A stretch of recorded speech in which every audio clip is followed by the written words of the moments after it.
ಆ ಹೆಸರು ಯಾವುದಿದೆ? 16ನೇ ವಚನದಲ್ಲಿ ಕೊಡಲ್ಪಟ್ಟಿದೆ ನೋಡ್ರಿ.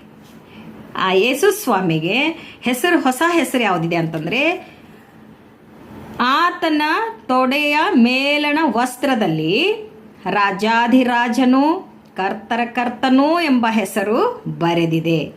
ಯೇಸು ಸ್ವಾಮಿಯ ತೊಡೆಯ ಮೇಲಣ ಭಾಗದಲ್ಲಿ, ಅಂದರೆ ಬೆಲ್ಟ್ ಇರ್ತದಲ್ಲ ಆ ಸ್ಥಳದಲ್ಲಿ ರಾಜಾಧಿರಾಜನು ಕರ್ತರ ಕರ್ತನು ಎನ್ನುವಂಥ ಯೇಸು ಸ್ವಾಮಿಗೆ ಹೊಸ ಹೆಸರು ಇಲ್ಲಿ ಕೊಡಲಾಗಿದೆ. ಈ ಯೇಸು ಸ್ವಾಮಿಗೆ ಹೊಸ ಹೆಸರು ಕೊಟ್ಟಿರುವಂಥದ್ದು ಅದ್ಭುತವಾಗಿದೆ.